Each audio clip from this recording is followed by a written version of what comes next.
नमस्कार, मैं अतुल भैया आप सभी का स्वागत करता हूं। आज हम लोग सीखेंगे फैक्टराइजेशन यानी कि फैक्टर निकालना सीखेंगे। अब फैक्टर निकालना आपको सेकेंड ऑर्डर क्वेश्चन के तो आते होंगे, यानी कि X square minus X plus C के तो आते होंगे, लेकिन यहाँ पे क्या है, थर्ड ऑर्डर क्वेश्चन। अब इसके फैक्टर निकालना है तो आपको एक चीज ध्यान रखना होगा। सबसे पहले बेटा क्या करना होता है, आपको इस नंबर के फैक्टर निकालने होते हैं। यहाँ पे कितना है, 2। तो अगर हम इसके फैक्टर निकालें तो इस 2 के फैक्टर क्या आएंगे, एक बार तो +1 आएगा और एक बार क्या आएगा, +-2। ये इसके फैक्टर हो जाएंगे। लेकिन अगर इनके फैक्टर निकालने के बाद हमें क्या करना होता है, सबसे पहले हम यहाँ पे चेक कर सकते हैं कि यहाँ पे एक बार हमने क्या किया, जैसे x इक्वल टू लिया 1, हमने क्या लिया x इक्वल टू 1, तो हम यहाँ पे रखेंगे 1 का क्यूब -2 इंटू 1 का स्क्वायर -1 और +2, तो 1 -2 -1 +2, तो ये बन गया 0। यानी कि यहां से हम क्लियर कर सकते हैं, तो x -1 इक्वल टू 0। ये इसका एक फैक्टर बेटा आ गया। क्या आ गया, एक फैक्टर आ गया। लेकिन आपको इस मेथड के बाद अभी तो आपको सिखाया गया होगा लॉन्ग डिवीजन मेथड, डिवाइड करके, उससे आपको इसके फैक्टर नहीं करने। तो कैसे करने आगे हम लोग जानते हैं। यहाँ पे क्या लिखा है, x cube -2 x square -x +2। अभी हमें क्या करना होता है, एक मिडिल टर्म के बारे में हम आपको बता रहे थे। देखो बेटा, हमें क्या करना है, इस नंबर के फैक्टर करने हैं और इसके फैक्टर करने, ये आपको ध्यान रखना होगा। इस 2 के फैक्टर निकालने होंगे और इस 1 के निकालने होंगे, जिनके फैक्टर कर लेंगे। तो बेटा मैं बता रहा हूँ आपको, -2x² को हम लोग क्या लिख सकते हैं, x² -x²। और यहाँ पे कुछ देखना है कि यहाँ पे 2 है, तो हम इसे क्या लिख सकते हैं, -2x और +x लिख सकते हैं। तो ये अगर हम आपको डिसाइड समझ में आ गया ये चीज तो क्लियर है।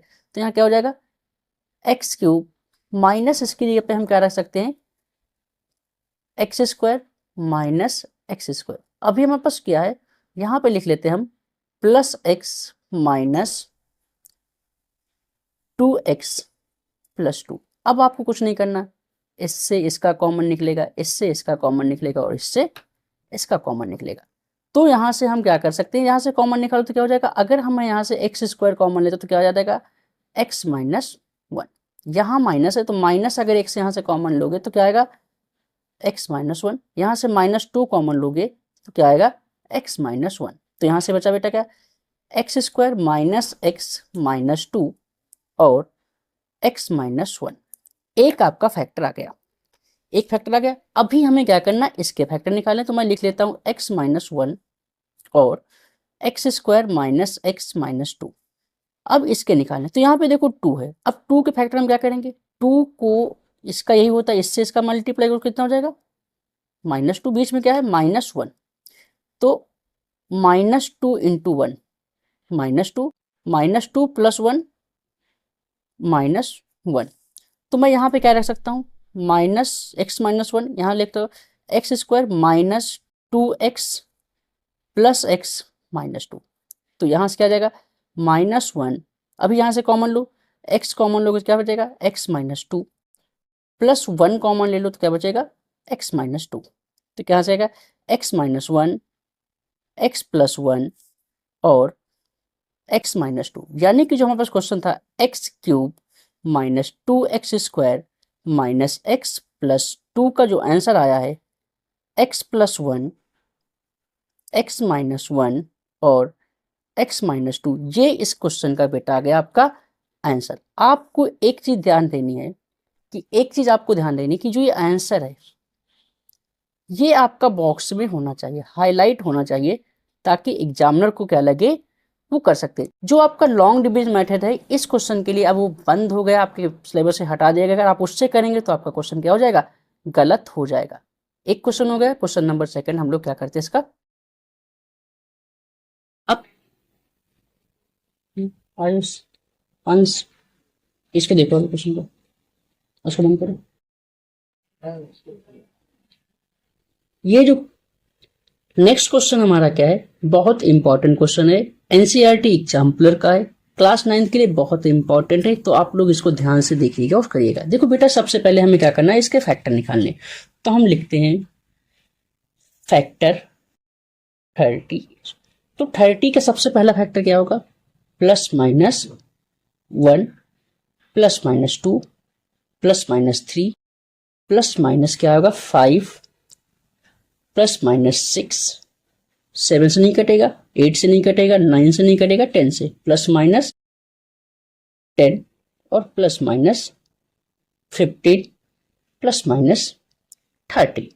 इतने सारे इसके क्या आ गए, फैक्टर आ गए। तो मैं सबसे पहले चेक करता हूं x इक्वल टू 1 रख के, तो 2 1 माइनस 3 1 माइनस 17 1 प्लस 30, तो कितना हो जाएगा 2 माइनस 3 माइनस 17 प्लस 30, तो क्या हो गया 2 माइनस 20 प्लस 30, यानी कि ये आ गया 12 जो कि है नॉट इक्वल टू 0।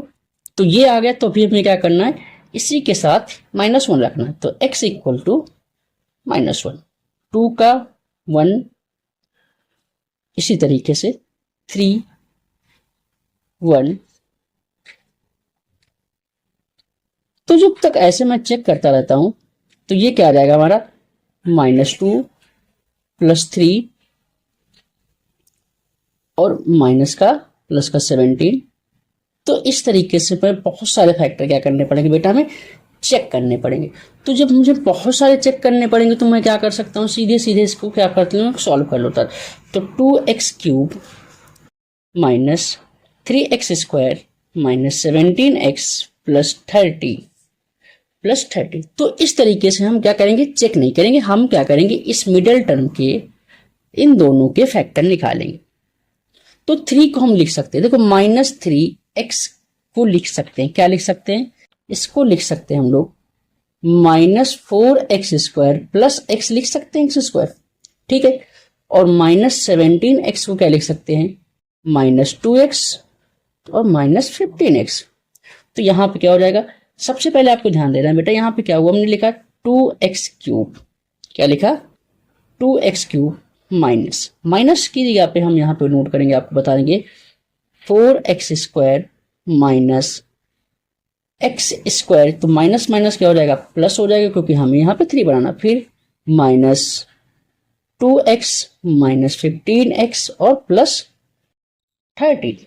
अब यहां से हम कॉमन निकालेंगे, तो कॉमन क्या आ जाएगा, जब यहां से 2 कॉमन लेता है, 2x मैंने कॉमन लेता, क्या बचा x माइनस 2, क्या बचा।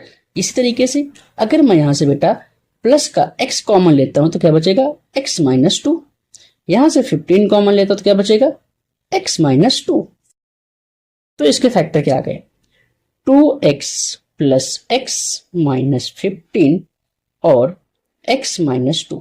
तो मैं लिख सकता हूं x माइनस 2 और 2x प्लस x माइनस 15। अभी क्या करना, मुझे इसके फैक्टर निकालने, तो 2x प्लस x माइनस 15, तो ये कितना हो जाएगा, देखो 2x plus 6x minus 5x minus 15। आपको पता होगा इसका इससे मल्टीप्लाई होगा 30 हो जाएगा, 30 को क्या होगा 5 6 30 होता, तो यहाँ पे क्या आ जाएगा बेटा, ये तो आपको सिंपल सीखा होगा। तो 2x plus 6x minus 5x minus 15, यहाँ से 2x अगर कॉमन लोगे तो क्या बचेगा x बचेगा, x क्या बचेगा x प्लस 3, और यहां से 5 कॉमन लोगे तो x प्लस 3, तो 2x माइनस 5 और x प्लस 3 और x माइनस 2। इस तरीके से आपके इस वाले क्वेश्चन का भी क्या आ गया बेटा, आंसर आ गया। इस वाले क्वेश्चन का भी क्या आ गया, आपका आंसर आ गया। आपको क्या करना है, एग्जाम में ऐसे हाईलाइट करने से क्या होगा, एग्जामिनर को ढूंढना नहीं पड़ेगा और आपको आंसर मिल जाएगा। और ये बहुत इंपॉर्टेंट क्वेश्चन है, ये ध्यान रखना एग्जाम के लिए। क्लियर।